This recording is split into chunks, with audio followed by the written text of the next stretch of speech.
Hello,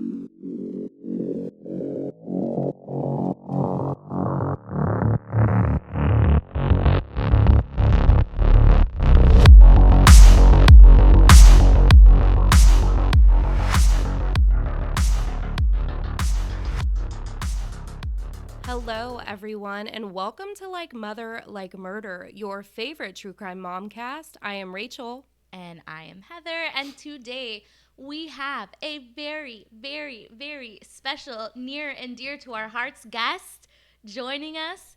It's been a long time coming, honestly, for her to come over to the LMLM podcast, but we are joined by the most amazing podcaster turned friend turned podcasting bestie. And we were on an episode of hers last year, and we finally got our shit together enough to have her on Like Mother, Like Murder.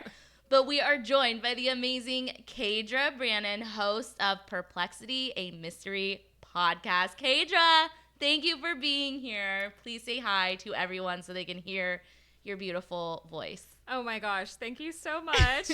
Hi, Heather. Hi, Rachel. Hi, everyone. I'm so excited to be here. Yeah, we're thrilled for you to be here and be joining us for today's episode. But so right off the start, right now, before anything else, I need to give a huge kind of like listener discretion to our amazing, beautiful, wonderful, supportive, awesome listeners, because today's episode is going to be tough for some listeners or viewers. So we wanted to provide a trigger warning before moving forward. Okay. Yes. And we'll make sure that as we're going through the episode, we will, of course, mention it when something is going to come up. But we do want to say it up front. So today, our case is a little outside our normal, I think, momcast coverage. And we specifically chose this case because we knew it would kind of more fit Kaydra's vibe. And then for our listeners, that it's still definitely momcast. This is definitely on both sides a mom related crime. But for our listeners who have different curiosities, if you're not already a listener of Kaydra and you know what her vibe is, but we're talking about, this is an extremely perplexing tale, I have to say. And, you know, we normally focus a lot on the survivors or the victims of these stories. And of course, that will be a main part of what we're talking about today, but there is a mom on the other side of this, a little bit of a spoiler alert, I guess. And so we just want to make sure that we're talking about all the details when it comes to the case, but we're getting into some details today that we don't normally cover. So we just wanted to make sure we put that out there. And we just want to make sure that we're doing justice surrounding the people whose lives were lost throughout what we're going to talk about today. And we just want to make sure that we hit every side of it. But yeah, so just a little heads up. And of course, we will definitely tell our listeners when we're getting into that specific detail throughout the episode. See, you're the opposite. I was like, no, there is your warning.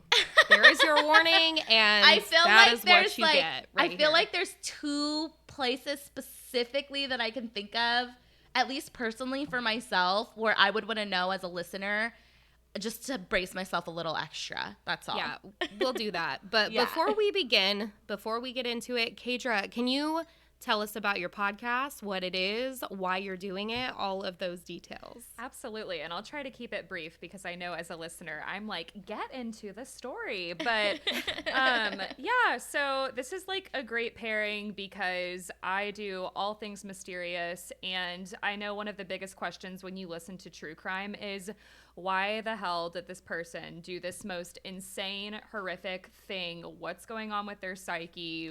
What the heck happened? Or if it's unsolved, you know? So I cover a lot of those cases myself, and I really appreciate how you two are so like ethics first and victim based, like victim focused. I try to do the same on my show. So I cover all things mysterious though. So true crime, but also paranormal, weird and dark history, things like that. And I'm, all over, just like how you guys are accessible, YouTube, all of the things. But I've been doing it for over 2 years now, so I'm slowly catching up to you guys. And we're right there. Happy to be here. Oh, you're caught up. I think you have just as much as and you guys, and we'll of course post all of it in the show notes for you. But Kaydra not only has some amazing episodes available on her podcast, but also YouTube. But your Patreon is like stacked, girl. I'm trying. You've got it going. It's awesome. No, you're not trying. You did it. You're there. Thank you so much. Yes. So we are going to get into it, but kind of as a little bit of a segue into getting into it, and just, a general question as well. So, Kaydra, where do you stand when it comes to vampires?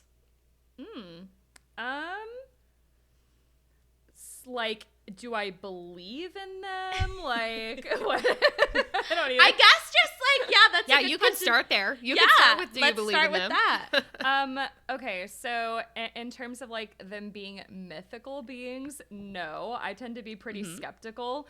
But as far as people who believe that they are vampires and that drink blood, that's absolutely a thing. And I grew up with a dad who loved Bram Stoker and read that to me. So I know Bram Stoker, I know Dracula. How old were you when he was reading that to you? I was probably in elementary school. Yeah.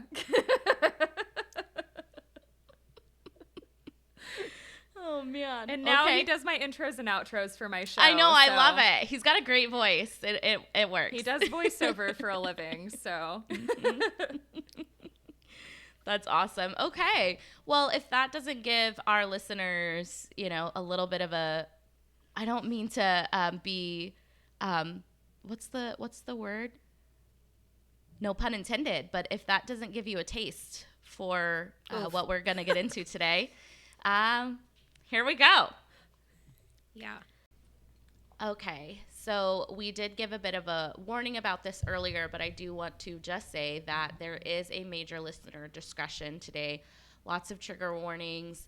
We will be discussing child abuse, both physical and sexual, substance use and abuse, animal cruelty, and murder, obviously. And then if you couldn't quite get it at the beginning of the episode, this is a case discussing vampirism. So it's got some of the occult in it, and it does include cutting one's arm and drinking the blood. So if that is not your thing, you probably don't want to listen to this episode. We'll catch you next week. To clarify, I hope this is nobody's thing that is listening to this. It's true. But it's very true. You guys know what Heather means. Yes. Thank you for the clarification, because yes, that shouldn't, to each your own, but that's a little much. Yes. Yeah. So Rachel, why don't you start us off with some background info? Yeah, absolutely. So we're going to start off with the Wendorf family background. Richard James Wendorf, also known as Rick, was born on July 3rd, 1947 in Oshkosh, Wisconsin. Naoma Ruth Adams was born on November 4th, 1942 in Harts, West Virginia. The two eventually found each other, fell in love, got married, and started a family. At the time of the crime in November of 1996, Richard was 49 years old, and he was a warehouse manager, and Ruth was a little older. She was 54 and was a volunteer. So she was a stay-at-home mom, and she was a volunteer at the Eustis High School in the city that they were living in, Eustis, Florida. Their eldest daughter, Jennifer, was 17 years old, and their youngest daughter, Heather, was 15. Growing up, they tried to remain this tight-knit family unit. They planned family vacations and put their daughters in extracurricular activities.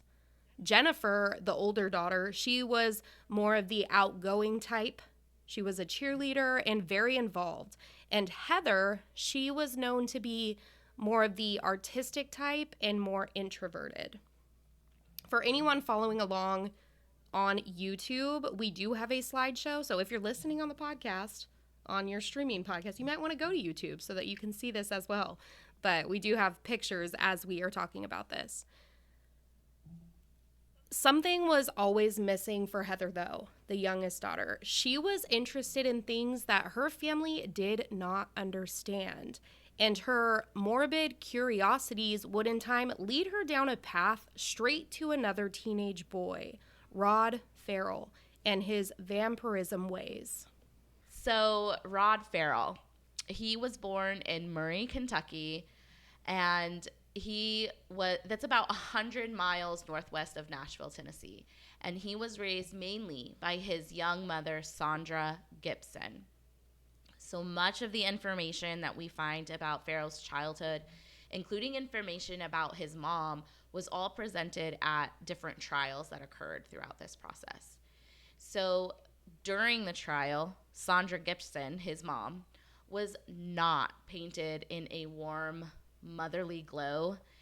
Gibson and Farrell's lives were, for lack of a better word, just unstable. Gibson was in and out of relationships and was dealing with substance use herself and some other personality disorders. While I never found official diagnoses, a lot of the expert witnesses did testify to that. And she was also a self-admitted sex worker. And I know a lot of people have very strong opinions about sex work, but I think one thing we can agree on is that if a young child is exposed to that kind of life, along with all the other issues related to, his mom's kind of transient lifestyle and back and forth with boyfriends and moving a lot, as well as the substance abuse, this is not a very healthy environment for a child. Right. It's just not stable. Exactly. So later, Farrell's defense attorney will really lean into this, depicting his mom as, and this is a quote, mentally ill parent, former prostitute, and cult member who tried to solicit a 14-year-old boy for sex in a vampire initiation rite, end quote. There's a lot going on in that sentence. I see your face, Kaydra. Yes. We will definitely be unpacking that. And I'll talk some of that through a little later. But yeah. And where's the father in this picture? Do we know? Great question.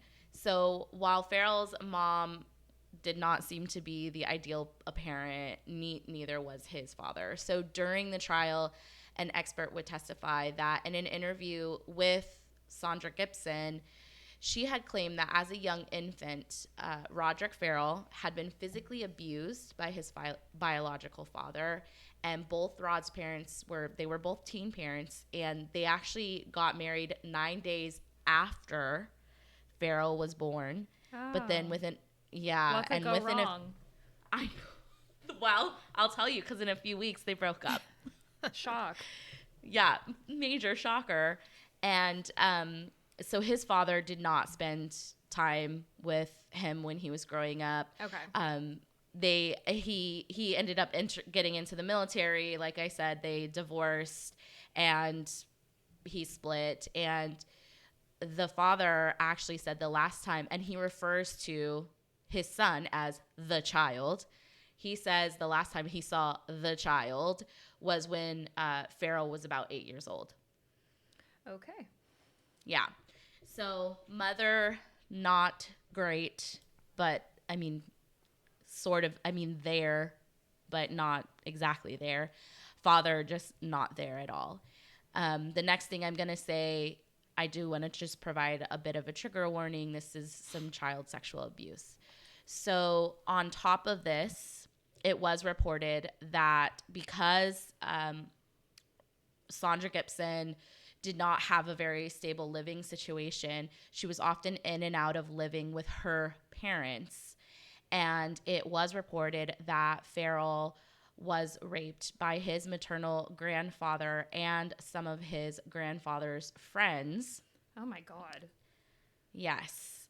And there there were a few accounts of this by different psychologists, psychiatrists during the interview. And then on top of that, Sandra Gibson's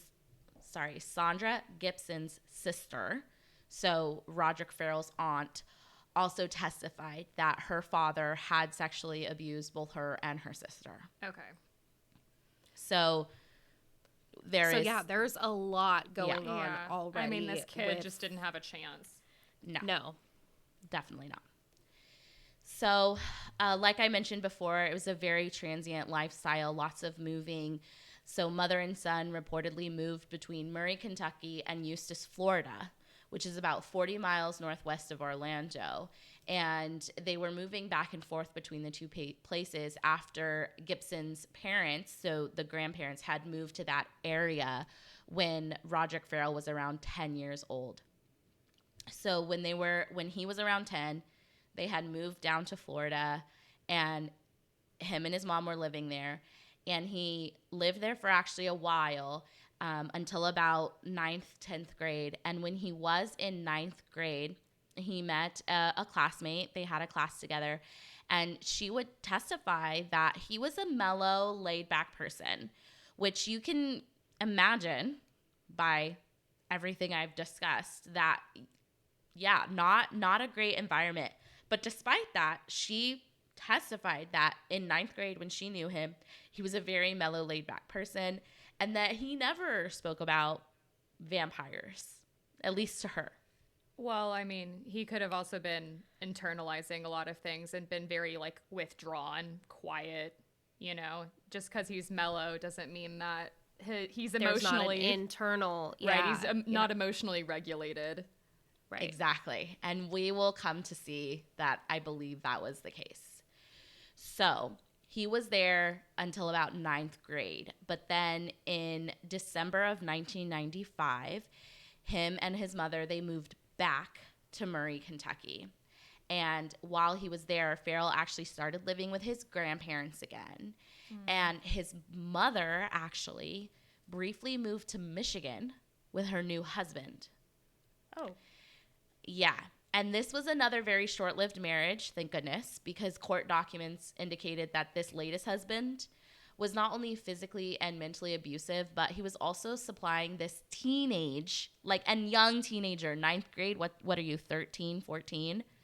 He was supplying him with drugs. Wow. Okay. Yeah. So he moved back to Kentucky. His mom had moved to Michigan. Luckily, short-lived marriage. She ended up moving back to Murray, Kentucky. So now they were back together again. But Farrell had been keeping in touch with a few friends that he had made while he was in Eustis, Florida, including that friend I talked about who described him as a 9th grader. And according to this friend, it was after Farrell had moved back to Kentucky, so that kind of 9th grade, 10th grade year, that Farrell first started with the vampire ideology. And apparently, Farrell was not getting into this alone. His mom, Sandra Gibson, was also adopting this whole vampirism lifestyle. Okay. Yeah. Hate that. So, not great. Hate it. Yeah. Definitely not great. So, he was a normal kid. He was living life as best he could with the very, very unstable upbringing. He moves back to Murray, Kentucky, and things start changing. He and his mother are getting into this vampirism. So, and I have a question. Do we know, because I know you said Sandra is a drug user, and then did you say that Roderick was given access to drugs? Okay. Yes. So at this age. Do we know if they were using drugs when this vampirism started? Because that's what it sounds like to me. Just putting context clues together. Yeah. No, for sure. So I believe that Sandra Gibson, the mom, had a lifelong kind of substance use abuse problems. So I don't think the drugs were new to her lifestyle. It's hard to say with Roderick Farrell because, as you'll come to see, he does provide inconsistent statements throughout. But we do know for sure that at this time, he did have access to drugs. Okay. Yeah, when he began getting... Now, whether he had access before this time, I don't know for sure, but for sure during this time. Okay. And one of the things that really kind of pushed that over the edge was this game, this role-playing game called Vampire the Masquerade. Have you heard of this, Kaydra? Yeah. No, but I don't like where this is going. No, not at all. Well, quick side note, just because I, in getting this case together and talking about it, I was talking with my brother, and my brother is a dungeon master, so he plays D&D and loves it so much. And I was explaining this, and he brought this game up before I even brought it up with this case. So apparently this goes way back date. I don't remember how much Heather's going to talk about it right now, but the fact that this game was one of those where it was like an RPG and you would get into character and that kind of stuff. So okay. Right. No, that's a really good point because I am going to talk about the idea that family members and the psychological experts that would later testify, they explained that Farrell was very, very much so into these fantasy worlds from a very young age. And he did, in fact, start a lot of his, as I think many people do, Dungeons and Dragons is one of the original starting role-playing games, right? So he was into Dungeons and Dragons as well from a very young age. And something that was this idea that he was very, very much so into his fantasy kind of life, which to me psychologically makes sense. I mean, the guy's real life is not ideal. Yeah, I was thinking. Right? I was thinking the same thing. Yeah. Mm-hmm. So a childhood friend of his who actually played, the Dungeons and Dragons with him and did all of this stuff with him, he explained that this role-playing vampire game, it just became a very big, significant part of his kind of that thing that started from a very young age, but this fantastical thinking, this fantasy world being wrapped up in this, non-reality.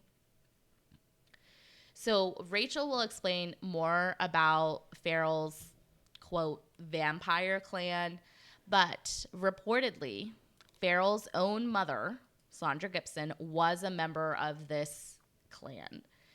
So I mentioned earlier that Farrell's mom, Sandra Gibson, Sandra, it's Sondra, so Sandra Gibson, she attempted to solicit a 14-year-old boy for sex. So during that most recent stay in Kentucky, Gibson, who was in her mid-30s at the time, attempted to entice a 14-year-old boy into having sex with her as part of a vampire cult ritual. So this mother, whose son was not much older than this boy at the time, I think almost the same age, if not maybe Rod was 1 year older, but literally the same age.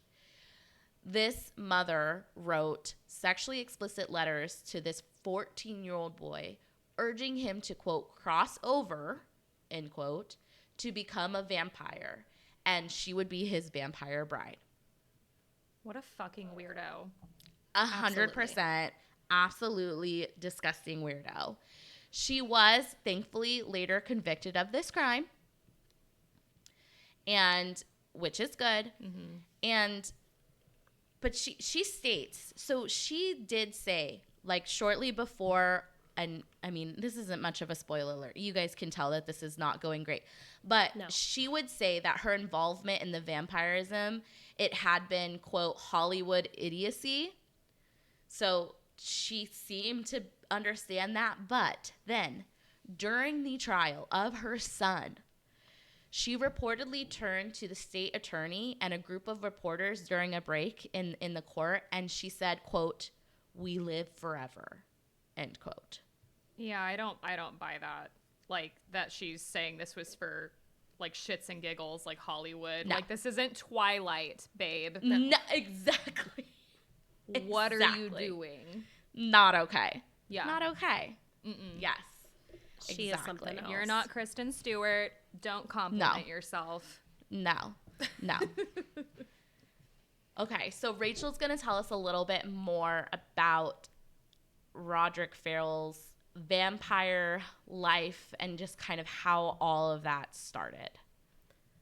Yeah, I am. And I'm going to be talking about a lot of things right now, like a lot of things. There are a lot of names, a lot of people, and a lot going on. I'm ready. It's one of the, like, with my notebook. Everything that Heather just told you is absolutely bizarre, and it definitely, like, shows how he had it rough. He had it so bad, and it just gets worse. So Murray, Kentucky is a small town located in the belt buckle of the Bible Belt. There was a church for every 300 residents. They didn't sell alcohol. It was a religious small town, and Rod, amongst others, was viewed in a very negative light. And before I continue, I feel the need to say, in my opinion, and others can feel differently about this, but like, you should view him in a negative light with everything that we're about to talk about, because yes, kids will be kids. You can have this fascination into the dark, the unknown, the twisted. You can be different. You can be into vampirism, into it, or claim you're a vampire maybe. But as soon as you harm animals and harm others or go above and beyond that, you're shit. Mm-hmm. So I just like to throw tangents in there. I mentioned earlier, Rod was born in Murray, right? He moved to Eustis, Florida for a few years. And while he was there, he met a girl named Heather Wendorf, one of the sisters that I mentioned in the beginning. And Heather, she had this rebellious state about her. And Rod, he fit right into that. They became close during this time. And so when he moved back to Murray, Kentucky, the two stayed in touch. They were calling and messaging and even writing letters to each other when there's like, in one of the trials, one of the conversations that comes up is they had racked up over like $800 phone bills talking to each other on the phone. Right. And that her parents were like, yeah, no, this is not going to fly whatsoever. And that's when they would start writing letters to each other. Because this is the 90s. When That's you have exactly what data limits. Yeah. Oh, yeah. Side note, isn't it interesting that from Florida to Kentucky, racked up long distance phone charges? Yeah. That's so crazy to think about, but yeah. I was right there as well. If you have Gen Zers listening to this right now, they're like, what is happening? Yeah. What do you mean you have to? I pay $20. Yeah, what's data roaming? Yeah. What's long distance? What is that? Back in Murray, Rod wasn't the only vampire around town, or wanting to be a vampire around town at that time. In September of 1995, he met a boy that went by the name Jaden in school. And they didn't really get along at first, and they saw each other as rivals in a way. But over time, they befriended one another because Jaden was heavy on this vampire life as well. He actually already had a vampire clan that followed him and his ways, and so Rod was instantly intrigued and wanted to become a part of this life. It's concerning that two groups are this close together. Like, you wouldn't think this would be as popular as it is in this area. You know what I mean? Especially because it's a small town. So, like, the idea that they've somehow found in this very small, very religious town a large group of teenagers who've decided that this is the lifestyle for them. Right. It's a very much, I mean, like Rachel said, kids will be kids and they'll rebel, but it's a very interesting way to rebel. Yeah. I mean, it does, and I don't know if y'all get into this at all, but it does make me wonder, what was going on in the town during this time, because with a lot of cults, there's usually a lot of turmoil in the town that like kind of builds to that. Mm-hmm. Mm-hmm. What I will tell you in this very moment is researching this case was the first time I was like, nah, I got to move back to California. I'm out. Like, out of Kentucky. Out. I'm not doing it. Is it a spoiler if you tell me if they're still active? No spoiler, and it's a yes and they're not. Yeah, right. It's a yes and no. It's a yes and no. But like the cult itself. Okay. Not theirs. There is like vampirism and oh, sure. Yeah. But there's not an active cult that I can tell you about as of right now. Okay. That still looks at these people as their leaders, I guess. Yes. Okay. Well, that's good to know. The Kentuckians can rest a little safer. What do you call it? I don't know what you Kentuckians. What do you call yourselves, Rachel? I don't even know. No, please call it that. Please call it that. I just say I live in a holler. She's got the holler.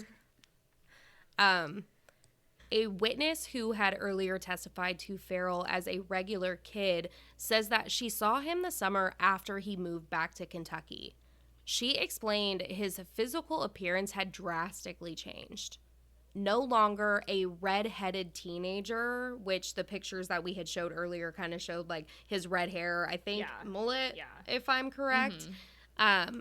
His hair was now dyed black. He wore dark eye makeup and was dressed all in black down to his fingernail polish. The witness said he looked like Marilyn Manson. Yeah, I was going to ask you if that was him because I did not recognize him. That is not him. So the left. On the one on the left is not him. That's Jaden. Jaden. Oh, okay. Yeah. Okay. But these two the ones on the bottom right are him. Oh, okay. Yeah, Jaden is the leader of the clan that he's getting into at this point in his life. But on top of that, Farrell had... So on top of the clothes and the dark and the black and all of that, he had cuts on his arms from his wrist all the way up his arm in varying degrees of healing. During this time, things at home for Rod were escalating. And it was something that Sandra was not able to control or deal with. And it's said that she tried to get him help. I'm unsure. Did she now? Yeah, I know. We are right there with you. Yeah, we had the same conversation about that. You gonna go take him to see Grandpa again? Yeah, exactly. Okay. Take him to see Grandpa or offer him drugs? Or are you serious? Because aren't you the one who introduced this to him and started all of this in the first place? So, like I said, I'm unsure of what ways that she tried to do so because, I mean... If it was getting to a certain point, maybe she did see something, but different things happened in the home that were not okay to her, such as she had walked into Rod's room one of the days and he had cut himself from his stomach all the way up to his chin, like a full line all the way up to his chin. Wow. And was just letting the blood seep out. He had accumulated different weapons and like metal chains and hooks and things that he had displayed all over his room.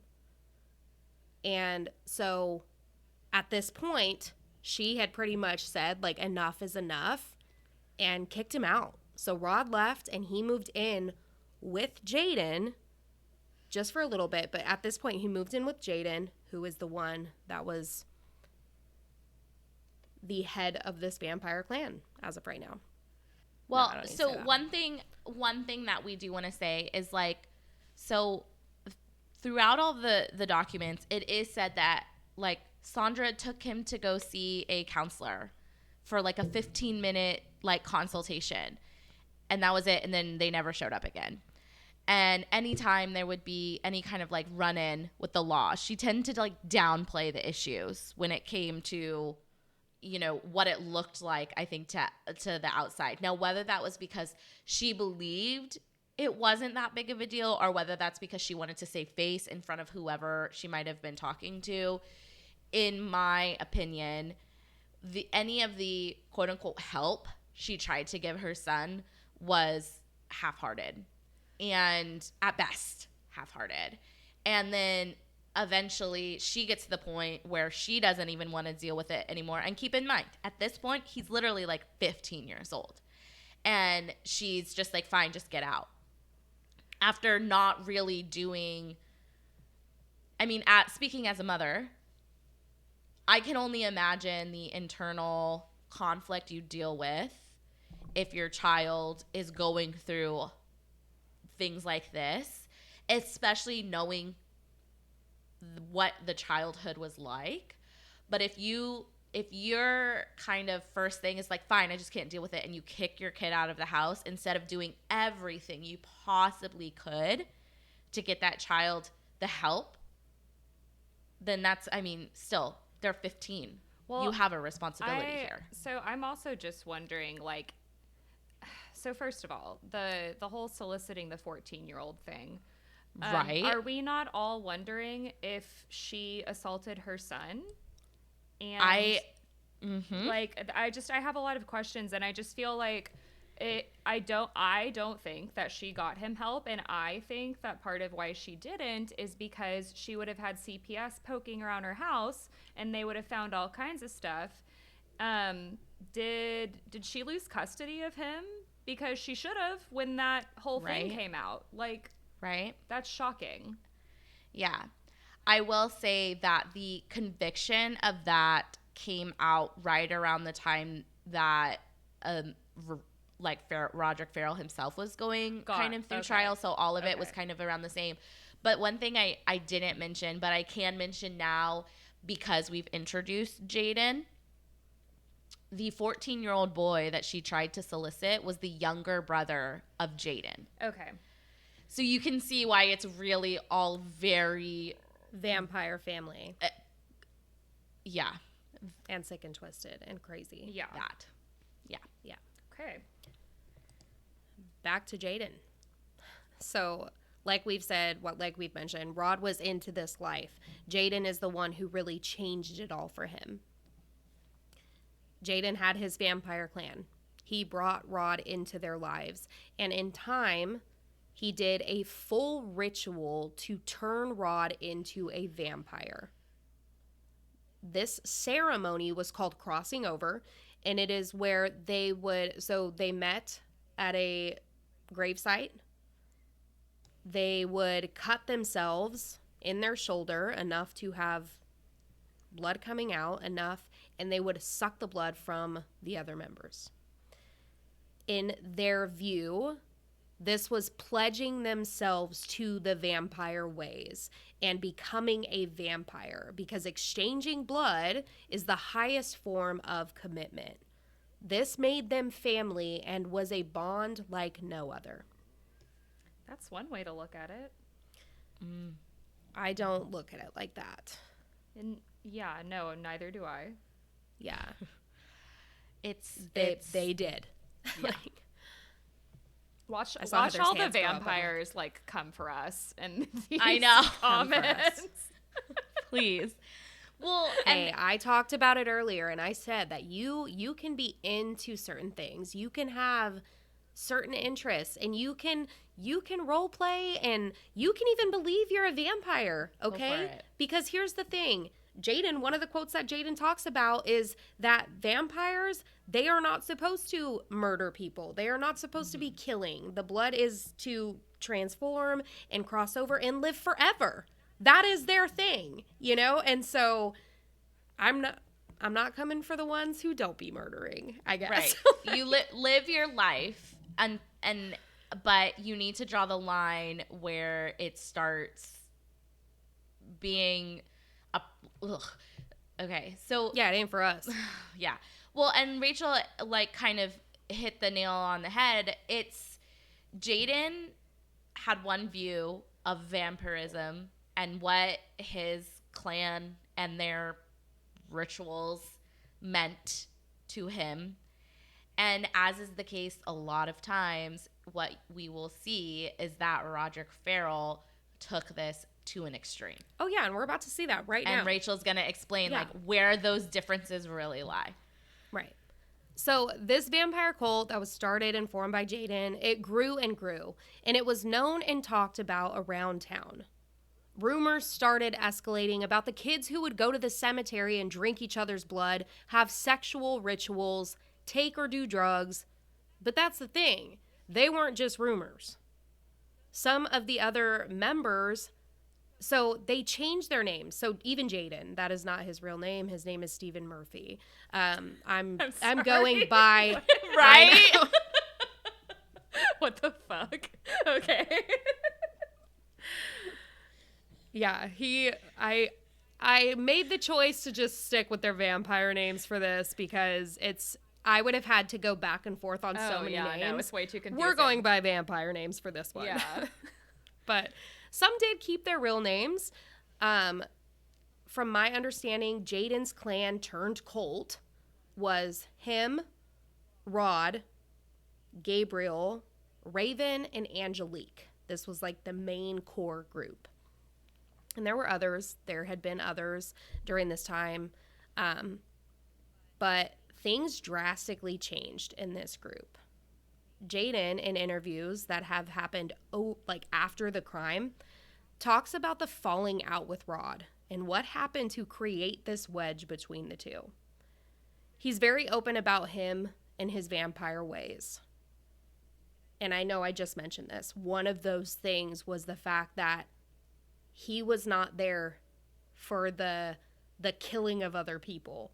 With him becoming a vampire and his thought process of living forever and those kind of things and that blood bond, that was what it was for him.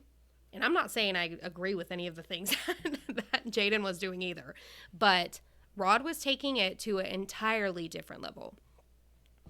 And he started to show this side of him to Jaden. Jaden explains a situation once where him and Rod were out and they came across a kitten. Trigger warning here. Thank you, Heather. Rod originally was petting the kitten until it clawed his face. This enraged him. He grabbed the kitten and forcefully pushed it to the ground, causing struggle to breathe in this kitten, until he picked it up by the neck, whipping it towards a tree, snapping its body, until the kitten was laying there, gasping for air, and Rod was standing there laughing, and Jaden was in disbelief of, what just happened. This was not something Jaden was about or up for, and so this, amongst a few other things, was the beginning of the end for him. Oh, that would just be the immediate end for me. Agreed. So this is the other thing is, I feel like in cults, it's really hard to get, and I'm sure y'all know this too, but it's really hard to get the true story because, Jaden is saying all of this, but he's not really a reliable source, in my opinion, right. Right. But, wow. And, exactly. And the hard thing is later on, a lot of what comes out specifically about Rod comes from the trial and a lot of interviews he had with different child psychology and psychiatry experts, and he was known to not tell the truth. Okay. But one thing I know is that we know what makes up a psychopath, and torturing animals is one of those things. For sure. I'll leave it at that. Yep. Leave it at that. Another situation, because like I said, and you said that should have been the end of it, but it was not, was one where Jaden heard that Rod was saying awful things about his girlfriend. So Jaden went to Rod's house to confront him about it. He walked straight into his room, grabbed Rod by the neck, choked him up against a wall until Rod slowly began to lose the ability to breathe. Once Jaden let go, Rod told him that he better leave because he would kill him. Well, I mean, I think that's fair, though. He just came into his house and put his hands on him, like choking him. Yeah. So, see, that's a perfect example of, like, this is not the most reliable source. No. Right. No. They have a lot going on. This is like East Coast, West Coast, but the vampire version. Vampire. Oh, my God. This is it totally crazy. is. Battle of the Vampires. Because we haven't even got into the second clan yet, so we're still on clan number There's one. a second clan? Oh, yes, my dear. Oh, my God. So because of this, because Jaden left and that was that. The two of them were done. That didn't change the fact, though, that Rod, in his mind, Kaydra, and everyone listening, was this 500-year-old vampire. Of course. He explained that he had been sired as a vampire and had started a clan called... He called it the Jaden Clan, Heather? That's what I read, that he called it the Jaden Clan. Now... I'm sorry, that even shocked me just now Rachel's because in I do not disbelief. remember.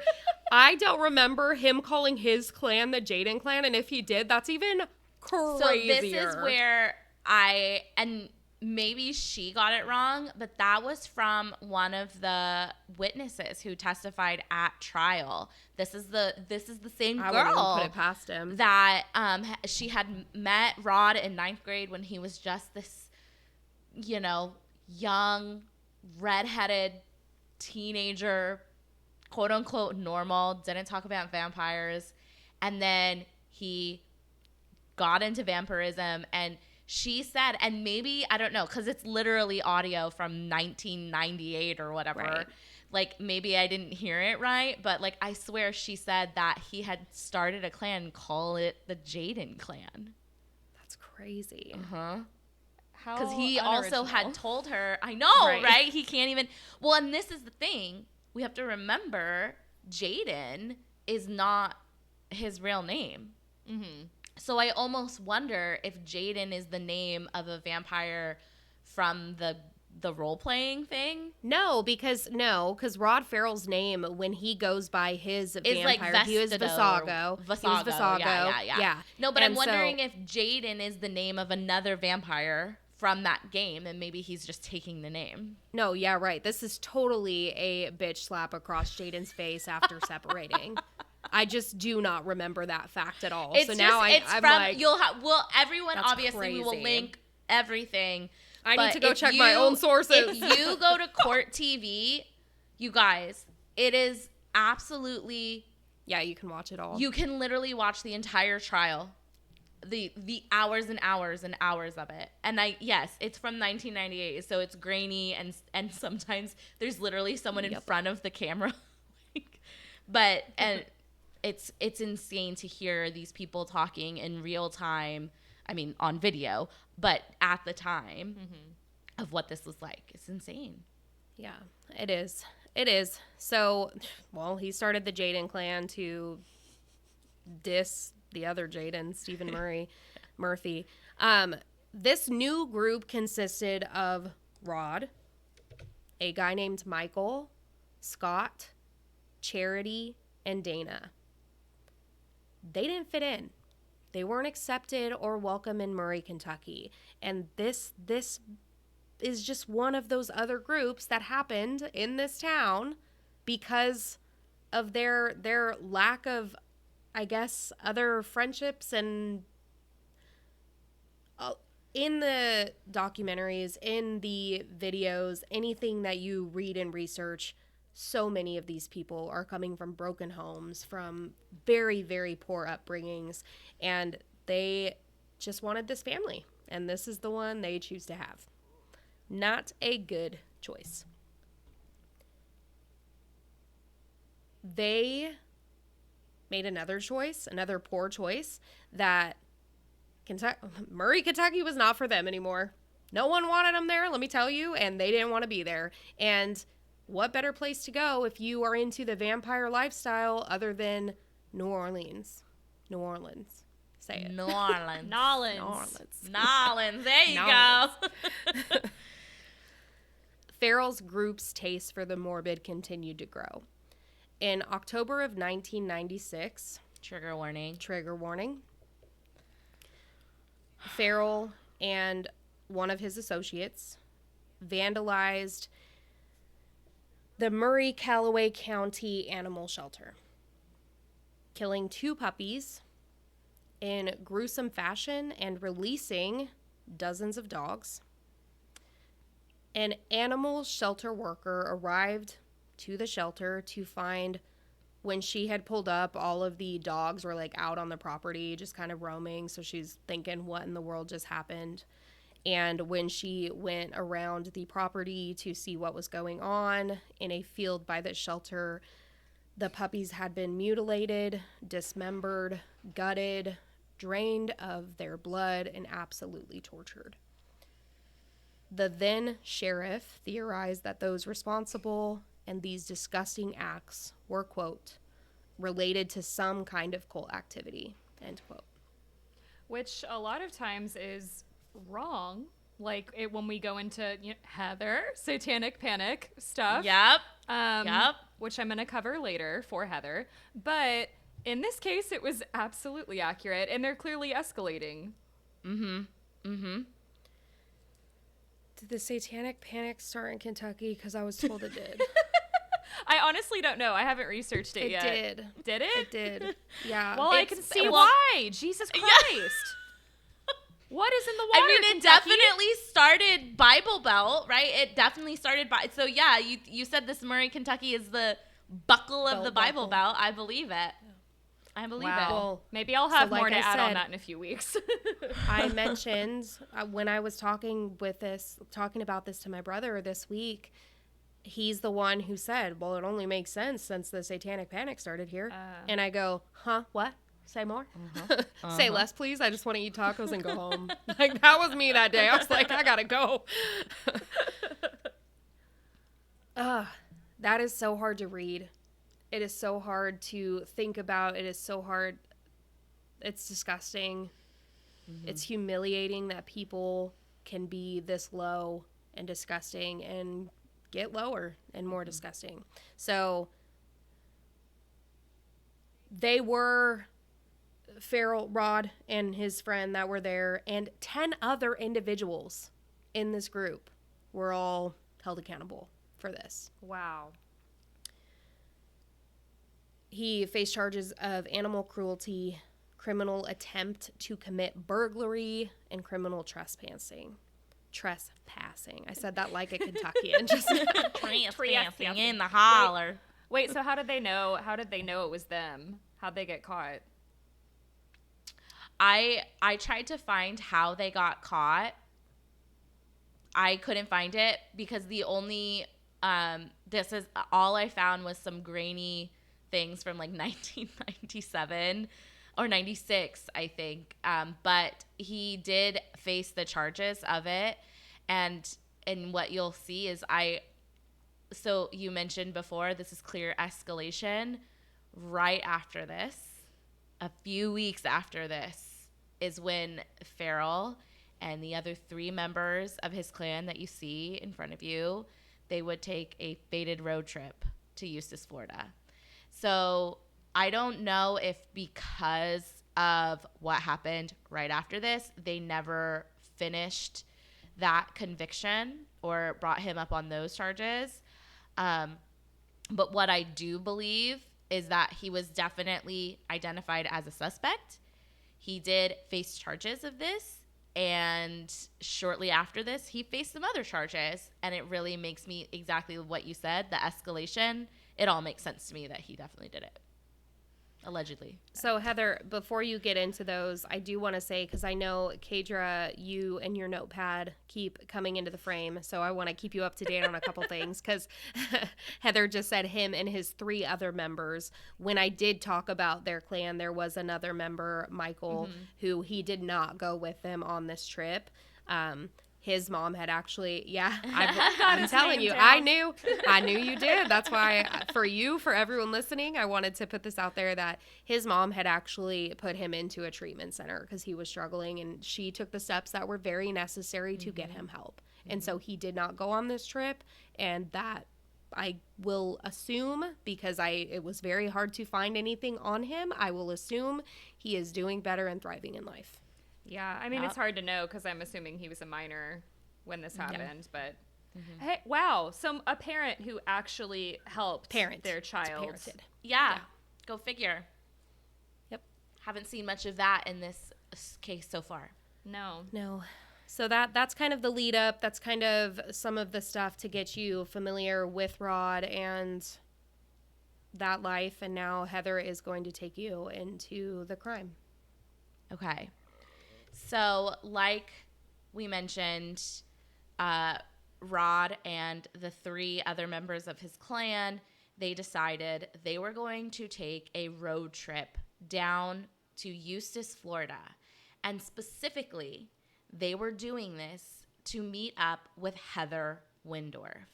So Rachel mentioned earlier that Heather and Roderick Farrell had kept in touch. They had met each other when he lived in Eustis, when he lived in Florida. They kept in touch, racking up phone bills, which really made her parents mad, rightfully so. And they continued to write letters. And throughout their communication with each other, several things were said. It had been reported that Heather specifically told Rod that she was being sexually abused by her father. It was also said that she wanted to run away from home. And so Rod decided that it was his responsibility to rescue Heather from her Eustis, Florida home. So this is when Farrell and the 3 others, Scott Anderson, Dana Cooper, and Cherita Kesey, they all get in Scott Anderson's mom's car and they start driving down to, because they're young. At this point, 3 of them are 16, and I believe, is it Dana who's 19? I think just one of the girls was 19. And I didn't know she was 19. I didn't know that she was old. Yeah. Older. 3 of them were 16. One of them was 19. All teenagers, all very young. And what they planned to do was go rescue Heather from Eustis, Florida, and then they were going to drive to New Orleans, where they hoped to live together in their happy vampire clan. Okay? With what money? Well, that is exactly the question, right?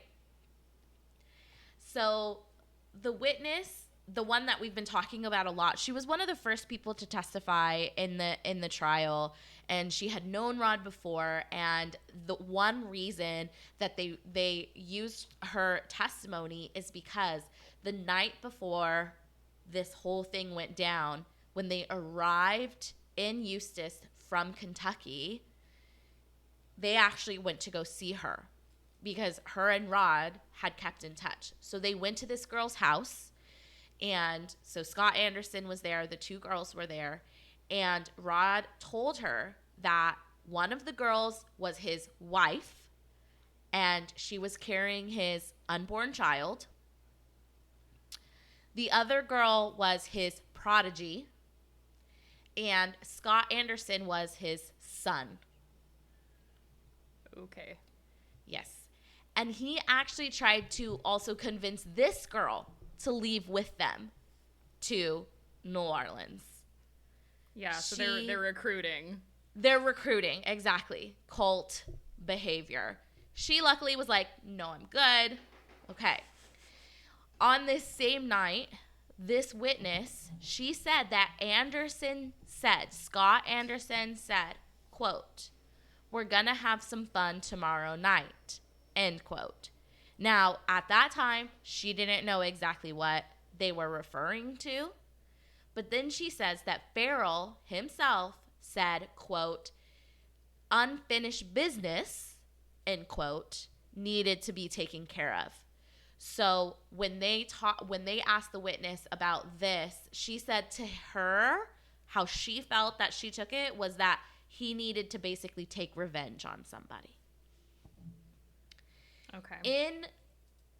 Now, I highly recommend the episode of this, Oxygen's Deadly Cults, because they interview Scott Anderson, and it's kind of surreal seeing this guy so many years later, and he was 16 at the time, and it's a recent interview, and he's recalling, everything that happened. But he said that before the murders, that Roderick Farrell and Heather Wendorf, they had all met up at a cemetery of all places. And at one point, Farrell and Heather Wendorf, they had gone off kind of to have a long private discussion in this cemetery. That discussion was to convert her. It was her crossing over. Yeah. It was for him to, and it comes out that he says he was her father. Yeah. He became her father during this crossover period. And you have to remember, they are 16. 16. So Anderson said he wasn't close enough to hear everything that was going on, but this is a pretty significant, it seems like okay, these two 16-year-old kids went off by themselves for a little bit in a cemetery. Maybe, but I do want you to remember this, because I'll tell you in a little bit another reason why this may be just kind of important. So they also had another witness who testified that Farrell, that he specifically mentioned killing the Wendorfs in the days before the murder. Because as you will see in trial, okay, I don't want to get into that. I don't want to spoil it. Okay. So that's leading up. The next day, so now we are to the day of November 25th, 1996. Oh, great. Right around Thanksgiving. What a time. Right around, I'll tell you, it's like literally the Thanksgiving's going to be an important day.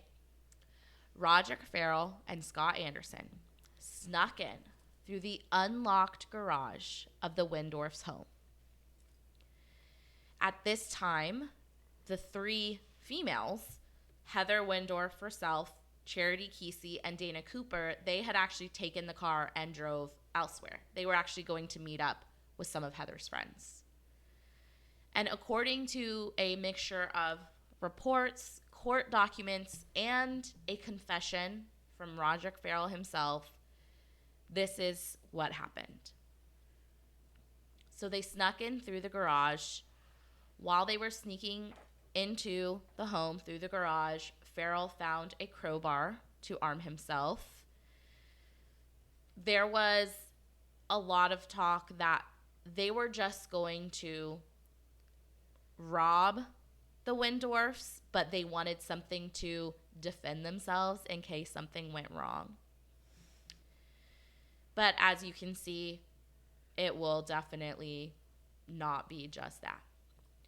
So he first came upon the dad, Richard Wendorf, and due to the lack of defensive wounds on the body and the position of the body, it's assumed that Richard was either asleep or at the very, very least unaware of what was about to happen.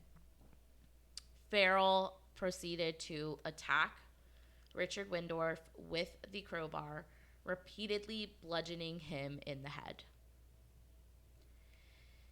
At this point, where Scott Anderson is frozen in shock. In Farrell's own words, quote, "a lost puppy." And Scott Anderson, he claims that he did not know Farrell was going to take it that far. Like we said, conflicting reports as to what the actual plan was, but Anderson claimed he did not know this was going to happen. I'm sorry. I have a question for you, because I don't remember if you said this earlier. Did you mention, or are you about to mention, that he did a bunch of drugs before he walked into that house? Well, I will talk about that. Okay. Because sorry, spoiler, everybody. No, not spoiler, but something that is we don't know for sure. Because people lie. Yeah, like he might not have. So I should have said he said allegedly that he took 10 LSD. But I'll tell you, yeah, exactly. Right. It doesn't seem real. But I will talk about it. Okay. So yeah. Roderick Farrell attacks Richard Wendorf, bludgeons him to death. Scott Anderson is frozen in shock. And after brutally attacking and killing this 49-year-old father, the two began searching the home for valuables, which is what they had originally said they wanted to do, because what they wanted also to do was steal the Wendorf's car. Which was in the garage that they entered. Which was in the garage, by the way. They could have just done. If they just wanted the car, they didn't need to go in the home. So that goes against their statements. Well, I mean, I don't know if the keys were in the car. I'm not saying I believe anything these people are No, saying. But good point, though. The keys, Thank you. Yeah. It's true. It's true. Good point. They also needed, like you said, Kaydra, they needed money. Mm-hmm. Yeah.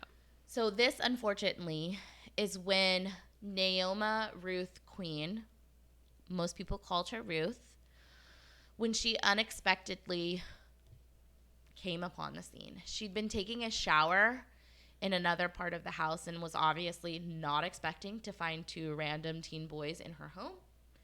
But Ruth was a frickin' fighter, and she reacted by throwing a scalding hot cup of coffee on Roderick Farrell. Yes, queen.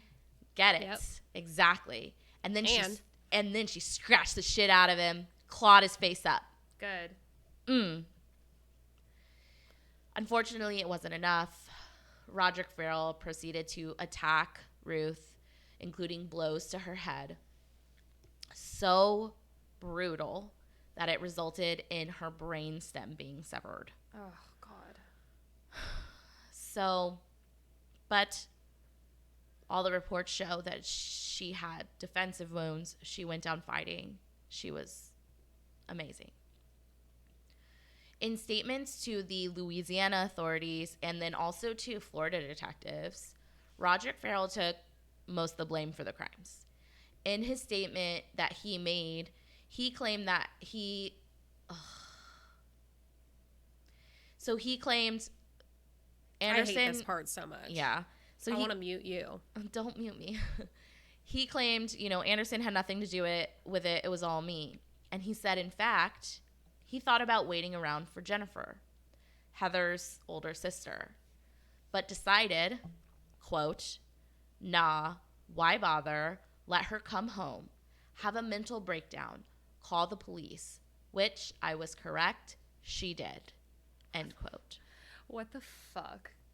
Completely disgusting. And you can watch or you cannot because it's so ridiculously hard to watch and disgusting. There's video of him saying this, and he is so nonchalant, Proud about of himself. It's disgusting. Yeah, I mean, he's psychotic. 100%. I have the 911 call if you'd like to hear it. Oh, yes. I mean, I really? would. Yeah. Heather's favorite. Okay, I don't like 911 calls. I wanted to mute you. You can mute me. I have heard I have heard it though because it was in the documentary. Are y'all gonna put it in the episode? Yes. Yeah. Good. Yeah. I just I don't know how well it's gonna show up, so I will do my best. Who called 911? Was it Jennifer? Jennifer called 911. So let me tell you this before we play it. Okay. So the couple was discovered the next morning by their 17-year-old daughter. She was only 17, Jennifer, Heather's older sister. And as you'll hear in the 911 call, she comes in. She finds her parents completely brutalized and her sister is gone. And I want to add right there too that so the next morning it was still like early AM because she had came home and it was past her curfew, and this breaks my heart because it was past her curfew. she saw her dad laying on the couch and she tried to tippy-toe like upstairs.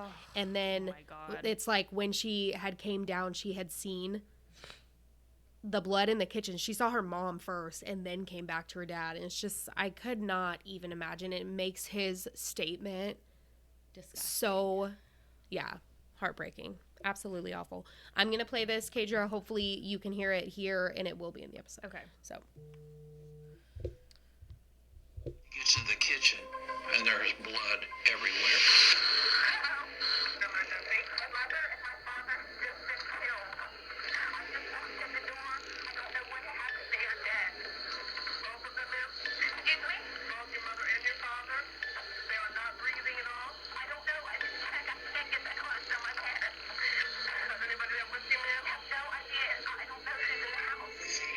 Sudden, she gets in the kitchen. And then there is one other part where she says that Heather's missing. Mm-hmm. She also says right afterwards that she's like, yeah, like both my parents are dead. I don't know if anyone is in this house. And my sister, she's missing. She's not here. And she's probably like thinking the worst, like they hurt my sister and like, you know, so scared for her. Like, oh my God, it's just so sad. It is so sad. It's super traumatizing. And Jennifer, at a later hearing, she describes, you know, finding her parents, and she said she recalls, quote, brains scattered all over the kitchen. And then when she was talking about her dad having to be like, where did his face go? Because that's how brutal this attack was. So, okay. Whew. So after this brutal attack, Farrell and his group, which now included Heather Wendorf, they did steal the Wendorf's Ford Explorer and they began driving to New Orleans. So Farrell explains that when he finally told Heather Wendorf what happened in the home, that she, quote, flipped. He said she was freaking out for like 100 miles is what he said. But for whatever reason, she did stay with the group. And along the way and at this point, he also says like they all maintain that none of the girls knew that was, even including Scott Anderson, nobody knew that that's what was going to happen. That's what they say. Even though there's evidence that states Roderick Farrell had made it clear that he was planning on something. But now people are thoroughly freaked out, but regardless, they stayed. Cult behavior. So now they're driving from Eustis, Florida to New Orleans. Along the way, they ditch Scott Anderson's mom's car that they had used to originally drive down to Florida, but not before they swapped the license plates. And they also eventually dumped the evidence, so the crowbar, into a river along the way. The group was using a credit card that they had stolen from the Wendorfs, but eventually they ran out of money, obviously. And at one point, Kesey, one of the girls, she attempted to call her mom for money, but she ended up reaching her grandmother instead. And gotta love this grandma because she immediately called the cops. Thank goodness. Good. I wonder what she even said to her grandma. I think she tried to leave it at, we're driving here, we need money. I don't know. But this grandma, God bless her, she worked with local police and they basically set up a sting so that the teens would arrive at this location where grandma was like, okay, get here, we'll get you money. And they arrived there, authorities were waiting for them, and all 5 of them were arrested without incident. And this was 3 days after the brutal murder, which just so happened to be Thanksgiving Day, 1996. Okay.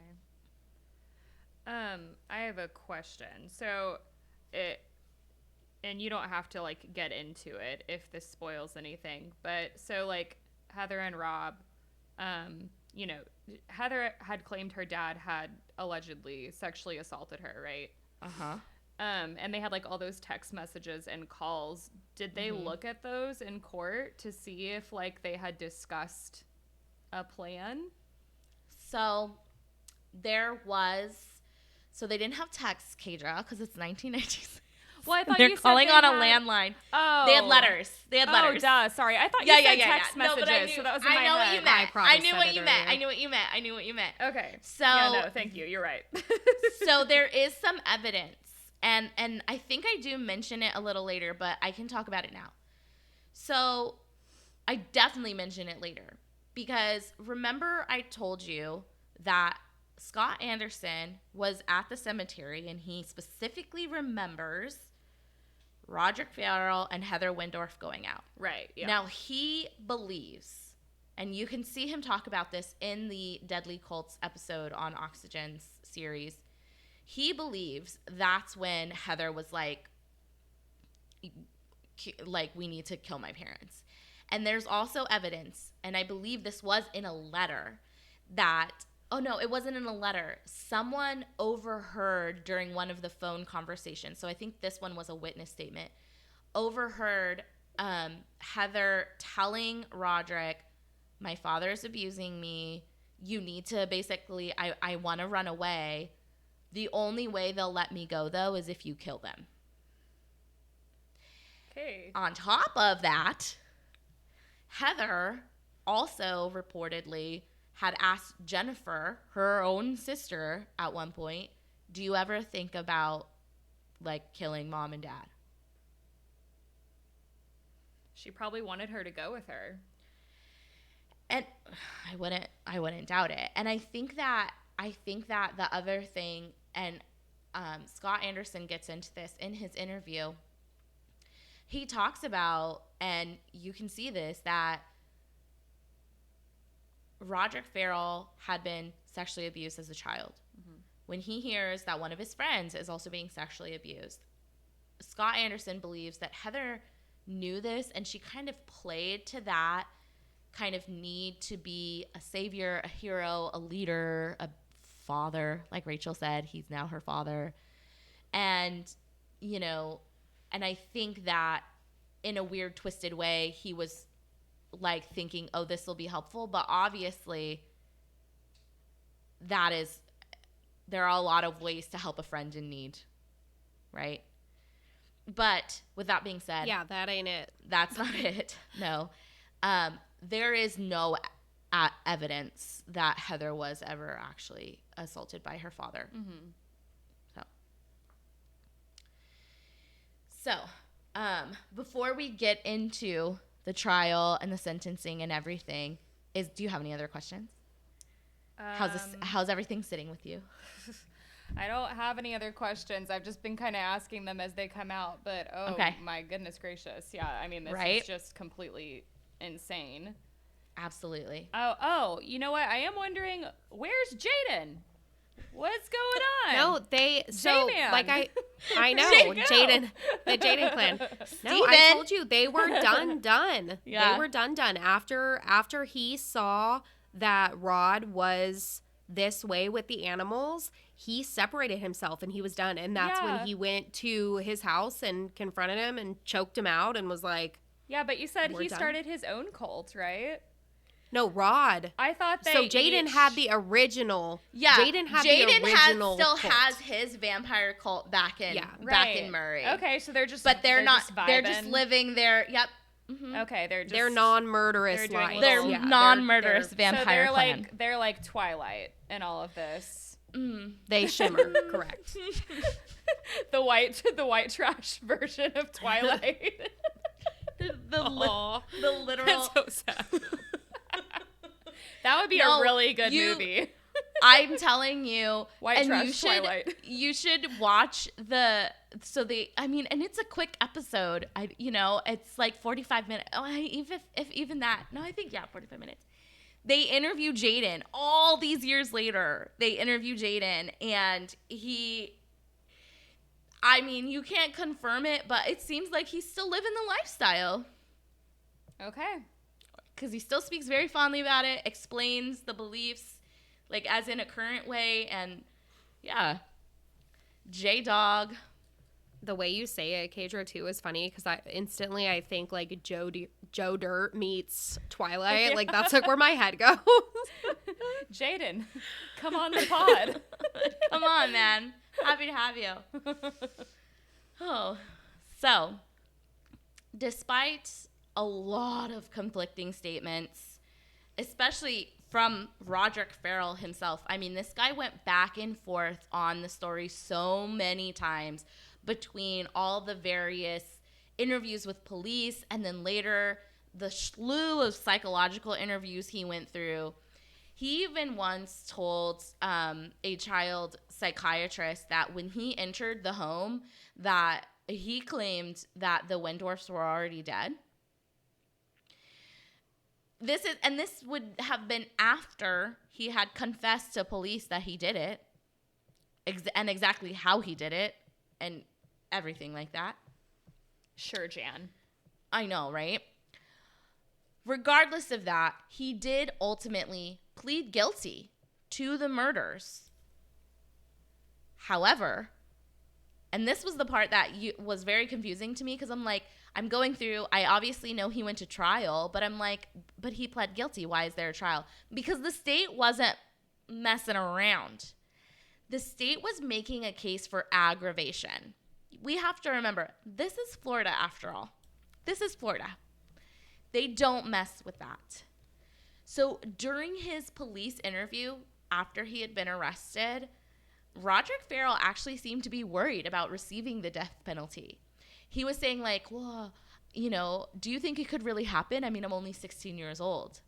And the investigator, the detective, who was actually a police officer in Louisiana because they were caught in New Orleans, he was like, well, in Florida, you're 16, you can be tried as an adult. And Florida, they were having none of it. So it does go to trial for this kind of aggravated case, even though he pled guilty. And in this trial, the defense attempts to point out mitigating factors, including, obviously, Farrell's very unstable, unhealthy upbringing. They point to a history of mental illness in the family.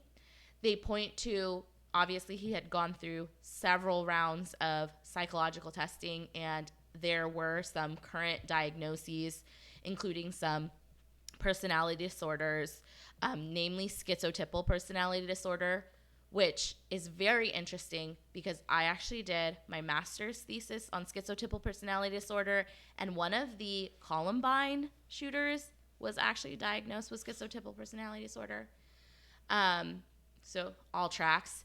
They also pointed to the fact that he, in these tests, he did relay some psychotic symptoms like hallucinations, and then obviously the persistent drug use that he did partake in. And the defense psychologists, they testified that Farrell did, though, admit that he was pretending to be mentally ill as well, though. And when you watch the cross-examination, they talked to specifically one of the psychologists about, are there any built-in measures of, validity in these tests to determine whether or not someone is malingering? Right, yeah. And in fact, one of the tests, and I'm not saying anything based on this, these tests, especially because he's young, we know that a lot of these tests, depending on the population, there's a lot of inaccuracies. But one of the tests did come out invalid because he just hit on too many symptoms. that it just didn't seem like it was, like it could have been a valid score. So Despite, it's unclear if he was malingering or not. Exactly. Okay. Exactly right, Kaydra. So the state continued to point to several things, though, to argue against any leniency in the case, including the premeditation of it all. So we mentioned these things before. There was a witness who said that Farrell specifically spoke about killing Heather's parents. Farrell himself said that Heather maybe never explicitly suggested that she wanted her parents dead, but she dropped hints. But Farrell's statements we have to be very careful about. But he did say that.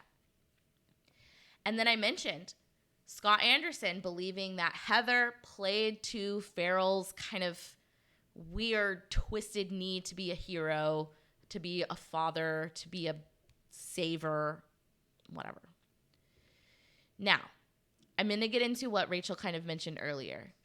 The defense claimed that Farrell admitted to the following: drinking half a bottle of alcohol in the late afternoon before the murders, smoking a lot of marijuana, consuming 8 to 10 strips of LSD, and taking about 15 Prozac pills within an hour of the murders. Now, I've not done drugs. Like, I'm not a good person to say whether or not this is something that a normal person can consume in a few hours and then proceed to be alive. But I don't think so, right? Like, that's a lot. I think it's like that classic thing of when like a young guy goes to a party and they're like, oh man, I got so drunk, I had like 10 beers, and they actually had like 2. I think he's like over exaggerating for sure. Like, there's no way that you would be able to like even walk, right, if you had that much in your system, I would imagine. Exactly. See, and as I'm right there, I don't know anything about any of that whatsoever. But one of the things that I did think about when reading this, when looking into this, was the fact that he was brought up with this. True. He's been doing drugs for so long. Yeah. For so long. Yeah.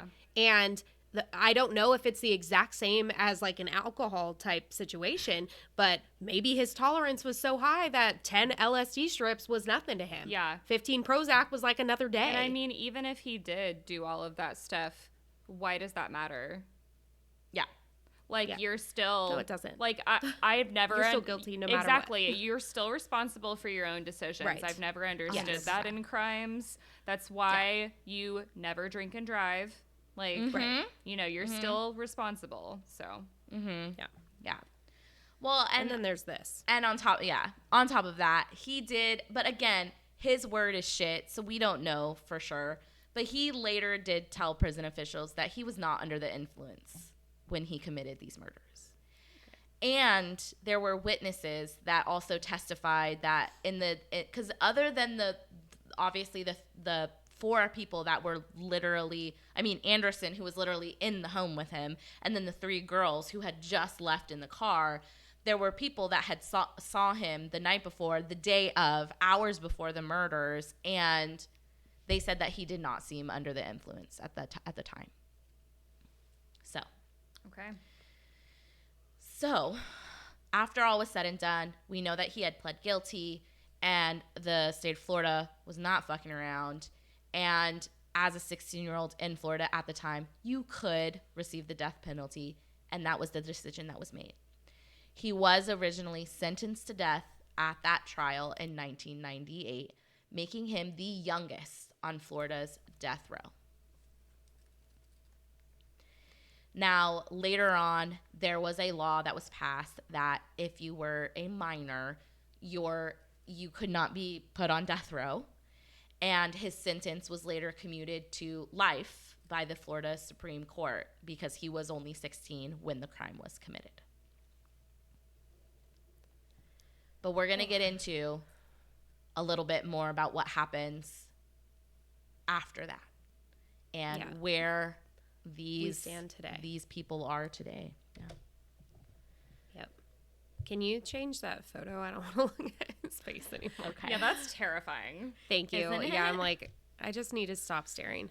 That's all 4 of them when they got taken in. So what we know today, where things kind of stand with some of these people that we have talked about. And there's a lot of reasons, Kaydra, you had brought it up earlier, of why there's not more on certain individuals. These were minors. Mm-hmm. It was hard to find certain things, which I totally understand and get. Mm-hmm. Some people were willing to come forward and do interviews and some were not. Sure. So this is some of the people that we were able to find, starting with Rod Ferrell himself. He will rightfully stay in prison for the rest of his life. The judge, during the resentencing hearing in 2020, said, quote, based on the evidence presented, the court finds that he is, I'm so bad with words, irreparably corrupt. I don't know why that word is so weird to me. I always want to say irreparably, but I think that's a different word. That's so frustrating. During resentencing, 2 out of 3 experts said Ferrell, he knew the difference between right and wrong, and that he, quote, was not under the influence of extreme or emotional distress when he murdered the victims, end quote. On top of that, county jail officers found 2 homemade knives in his cell, and he bragged to a female officer that he could escape by attacking transportation officers. Kaydra, what I'm about to tell you, I can't wait to hear what you have to say. All right. Actually, Heather, read this because she goes off. Go. Oh my God. So this is just disgusting. But so he had a resentencing hearing in 2020 with which luckily just like, bombed. The judge, rightfully so, was like, hell no. But there were 2 women who testified at this hearing in his defense, including a woman who said she wanted to marry Ferrell. And that there was a woman that was, I think this was the same woman, the one who said she wanted to marry him. She was a teacher in Texas. She said she would give him a home and make sure he had a job. There was another woman who also had been talking to him.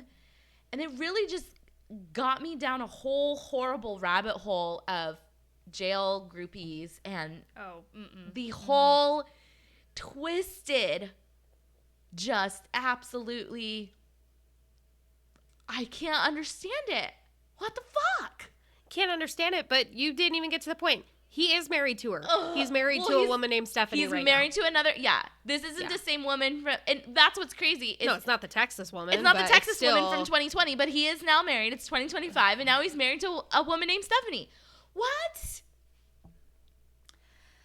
So I need to just do an episode about groupies because this has been something that has always perplexed me and disgusted me. And I mean, the one thing I can say right now is just, ladies, do better. Seriously. You deserve better. You do. And I'm sure there's someone that needs to hear this. You deserve better.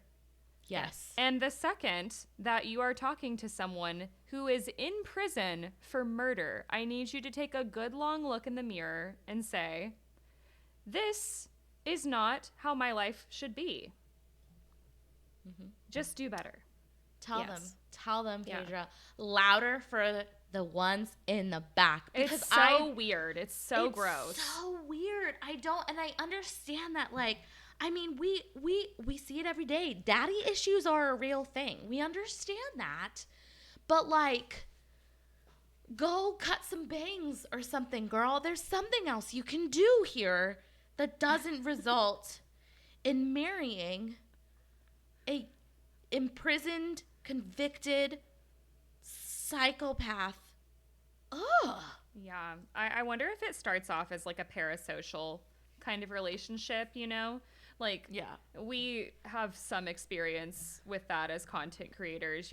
There's people who think that they know you and don't, and you know, maybe put you on a pedestal. So I think it could be like a sick, twisted way of that, where like these are probably people who followed the trial, who already had some issues going on, 100%, and were already lonely, and yeah, they just wanted some type of connection. I mean, but do better. Yeah, do better. That is where he stands. That is where he stands today. Anderson, Scott Anderson, the one that was in the home with him. A different judge reduced Anderson's life sentence to 40 years in 2018. He pled guilty in 1998 to avoid a possible death penalty. And for me, that tracks with his, because, I mean, yeah, shouldn't have been in there, shouldn't have been doing what you were doing, but you're not Rod Farrell. Right. So. I mean, it's hard, but I mean, he was obviously very young, and then based on what we know about the crime, it sounds like forensically too they weren't able to tie him to the murder. But no, right. They didn't forensically tie him to it, and all the accounts, other than Rod Farrell's lie that claimed that the couple was already dead, which we know is not true. Rod Farrell even says, like, no, he didn't do anything. He froze like a puppy. So. Yeah, but we know how much he loves puppies, right? Okay, so Heather Wendorf. Sorry. That was good. That was bad. Heather Wendorf. She was never charged or convicted with anything. She is married now and living a quiet life off the radar. Couldn't find much on her.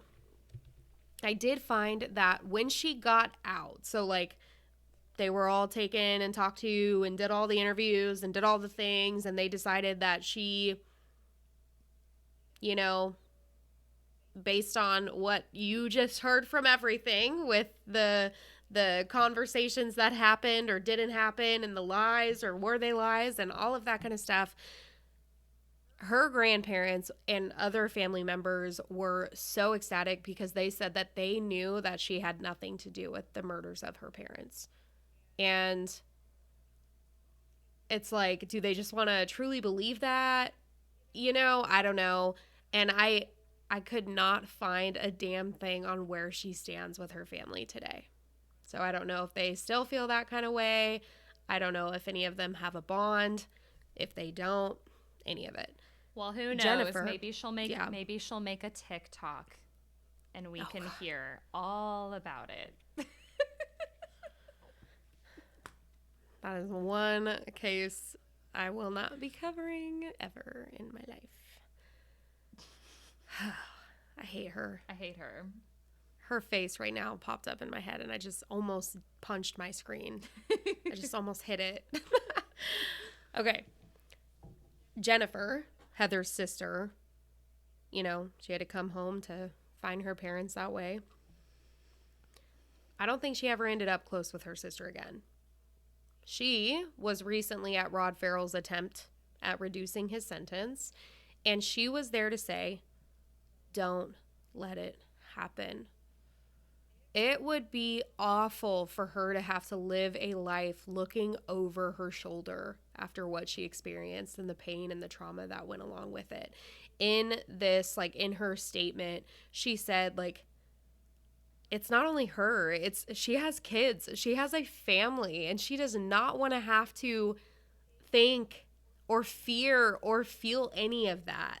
And I'm just so grateful that, I mean, not that I would have seen it going any other way, but unfortunately there are some damn cases that things happen, and there's people out there that do have to look over their shoulder, you know, yeah. But Jennifer does not, because Rod is not getting out. Yeah. So, yeah. And then the other two girls, so Rod, Dana, obviously where he needs to fucking be. Scott Anderson, 40-year sentence. He'll be getting out when he's close to 60. Heather, I believe there were 2 grand juries that just didn't indict. And then Charity Kesey, she was 16 at the time. She was sentenced to 10 years in prison. Dana Cooper was the 19-year-old. She received a 17-year sentence. And, I mean, that was back in 1998, 98 when the trial finally finished. So, yeah, they're both out. They've been released. And, I mean, also, Rachel and I talked about this a lot when we were going over the case. 16, 19-year-old, there's a definite possibility that they knew what was going to happen. They obviously were not even near the house. They were away in the car, but they stayed in the car, like, after Rod and Scott came back and they were told what happened. They stayed in the car. They drove with them all the way to New Orleans, but they did as well serve time. Yeah. So, Kaydra, that is the case of the brutal and horrific and just tragic, horrible murders of Richard and Ruth and the vampire clan. Like we said, we definitely tried to find something perplexing. I am the cult one out of us. I've definitely been the one to go towards the cults, and I thought that would be a very perplexing and mysterious and very what the fuck episode to bring for you today. And we still obviously wanted to keep our mom cast tradition. We see some definite mom related on both sides of this case. So what'd you think? Y'all did a great job. Have y'all covered a cult before? Yes. She has. Okay. I have. Yep. Okay, because I always feel like when I cover cults, it takes so much time and research. Oh, God, yeah. So I just wanted to say, like, good job, because that's such a big case, and it's so complicated. There's so many names, and I thought y'all told it really well. But, yeah, I mean, it's incredibly perplexing. And I also feel like every time I do a cult episode, those episodes, for whatever reason, get, like, tons of downloads. So I think there's like a morbid curiosity that a lot of people have with them. It's just crazy, like the idea of uprooting your entire life and going and doing these like unspeakable things, and especially for it to lead to murder like this. I mean, yeah, it's incredibly devastating. I feel so awful for Jennifer. That was just heartbreaking. Oh, I know. So heartbreaking. But yeah, great job. Aw, thanks. It was definitely new territory, and our listeners are gonna have to let us know how they liked it, because Rachel and I don't usually split things up like we did today. You guys are so used to just hearing one of us, just tell all the details of the case. So you guys are gonna have to tell us how you liked it. Yes, absolutely. Well, you know what's really funny too is our very first episode, we split it up. We both did. Well, we didn't do it like this, but we both covered something on that. Yeah. And so it's like we both talked on that. Now this is our last episode. Goodbye, everybody. No, I'm just kidding. No, it's not Kaydra how we've done it. Over. Yes, Kaydra takeover. I was telling Kaydra how like literally it was like I think, was it our second? Was Catherine Knight our second episode, or was it like our fourth?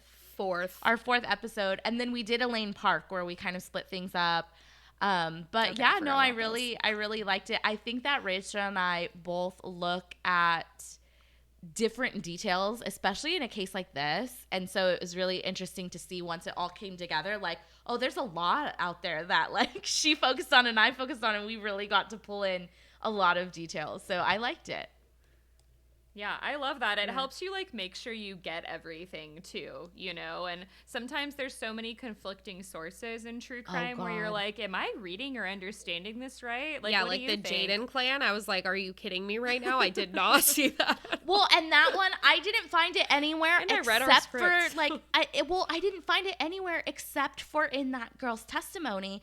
And I wonder if maybe like she was thinking, like she's talking about how when she called him on the phone, maybe it was when he was still in his own, or he was still in Jaden's clan. I don't know. But one thing I will say, and we'll obviously post all of our sources in the show notes, but one of the big sources that I used was Court TV, because they have the entire trial spelled out. And then there's a lot of good information as well in that Oxygen Deadly Cults series. So highly recommend the Oxygen series if you're down for 45 minutes. The trial is literal hours long because it's the entire thing. So if you wanna buckle in, that one would be a lot more to digest. With that said, though, we really, really appreciate you joining us. We said it earlier. It was only a matter of time. It took way too long for this to happen, so I apologize. No, it's okay. It's okay. Life is so crazy. It was so jarring at the beginning when I can't remember which one of you said it. You were like, yeah, last year when we were on Kaydra's show, I was like, oh my God. Like, I know, my right? brain's like a year ago. Like, it wasn't a year, but compute. it was so weird. But Totally. yeah, if you guys haven't listened to our other episode, Chateau Marmont. that was really fun. That's over on my show. We talked about the Chateau Marmont. And there's true crime in it, but there's also a heavy paranormal element. There's some conspiracy. If you like celebrity gossip, it's good. I want to say it's episode 88, maybe. It's in the 80s, I think. But that's a fun one for sure. Yeah, and talking about that, so before we go, once again, I know you did it at the beginning, but could you kind of give everyone where they can find you, all that great stuff, all that jazz? Yes. So I have discovered, the more that I've been talking to people, that I am convinced my show is hard to find, and I think it's the name. Because I have been on as guests, and people are always like perplex, they don't know how to say it. You guys did great. But see, and that's funny because I mean, as a listener of yours, and even just so talking about that recently with Kevin and you, and hearing him say, it's not hard. And also, I don't know if it's because I am a fan of yours and I do listen to you and I'm an active, engaging listener. It's like, guys, it's not that hard. Well, I appreciate that because I've been having a bit of a midlife crisis in the sense of a mid-show crisis where I'm like, do I need to rebrand? Because I don't know. That's been a whole thing. Like when people say my show, they can't say it. And Kevin said he had to practice it 5 times. So it is Perplexity, a mystery podcast. If you just type in Perplexity, it might not come up. So Perplexity, a mystery podcast. I'm on all podcast platforms. I'm on YouTube. So you can find me anywhere that you're listening to this right now or watching this.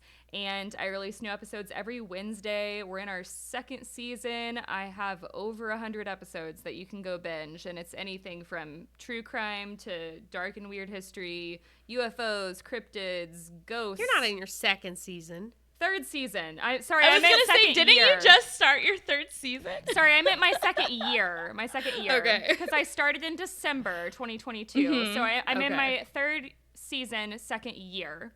Mm-hmm. Okay, gotcha. So tons of stuff to binge, and I would love to have you guys. And if you do listen to the show, I would love to hear, if you found me from Like Mother, Like Murder. I always like knowing where you guys are from. And then I can thank Rachel and Heather. Yes. Yeah, and this is your guys' homework. Because it's a requirement to pass. You guys have to go to her show.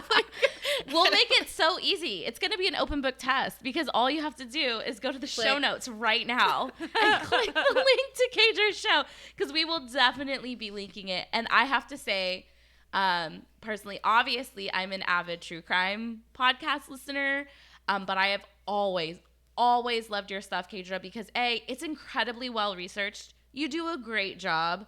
You have a great podcast voice. I know you do YouTube too, and you have the most awesome, like, Rachel and I struggled putting together like 10 slides. You do such a good job with like your images, and some of my personal faves of yours aren't the true crime ones. I will have to say Hecate was like, or however you say it. Hecate? The witch one? Hecate? I listened to that episode twice, and and it was funny because I went back and listened to a part of it the third time because I told my husband, I said, I want to play that video game that she's talking about. And he's like, you want to play a video game? Because I'm not a video gamer. And so I was like, yeah, because it's like Hecate, and it seems really cool. It's a fun video game. I see. And my other fave of yours that I was just like, oh my God, this is insane, was the Paris Catacombs. Oh. Such a good episode. That was my 100th episode. It's so good. And then there is one of the true crime ones that I was like, oh my God, where is this going? This is insane. And it's going to totally, I'm going to sound so bad right now, Princess Latifah. Yes, okay, Latifah.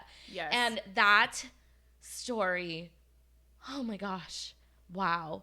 So, Kaydra, yes, we are fans, and you all should be too. The best ever.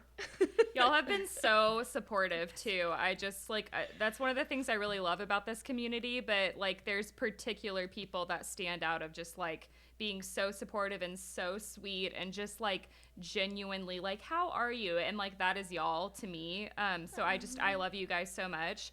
And yeah, with that, I also just wanted to say, like, I feel like for the last several episodes, they are all true crime cases. Yeah. So if you are like exclusively like, I only listen to true crime, then like, you know, there's there's still stuff. Plenty. Yeah, there's got plenty. Yeah. Yeah. I even there's a true crime case of a woman who solved her own murder because there's a heavy paranormal element. So there's a lot. Is that Teresita? Yeah. Mm-hmm. Bassa. Yes, Mm-hmm. yes. That's my Filipino homie right there. Oh my God, I love her. What a baddie. Right? I can't end this episode, so I have to say another thing really quickly. So going back to Princess Latifah, so I remember, Heather, you and I talking about it because we were both like, did you listen? Did you listen? And I was in my garage, and I had made it a point that I was going to clean the shit out of my garage that day. And of course, I take my speaker downstairs, and I'm listening to it. I sat down on the floor in the garage. It was like, what is happening? It was crazy. So we can't say it enough. Wild. Yeah. I knew absolutely nothing about the state of Dubai. Like, I'm not saying it's a state. I'm saying like the situation. Yeah. There. Right. And oh my God, it was just very terrifying and upsetting. And it's a recent story. Like, right. So, one of my listeners, I think that was Sam, suggested that story, and she learned about it through a TikTok, and I think sent me the TikTok, and then I just went down a rabbit hole and was like, well, this has to be done ASAP. Yeah. And yeah, wow. So yeah, that's an insane one for sure. Yeah. Wow is right. All right, fine. We're 2 hours deep, I guess I'll say bye. We always sign off with K love you bye. So please feel free to join us when we do that. It's one of our favorite things. You guys, stay amazing, stay curious, question everything, play D&D if you want to, look into things that intrigue you, but be a good person. Mm-hmm. Don't harm or kill animals or people, you guys. Don't do that. Don't do that. We will talk to you guys next week. K love you bye. K love you bye. K love you bye. It always makes me so happy hearing other people say it. Jumps up and down. I love it.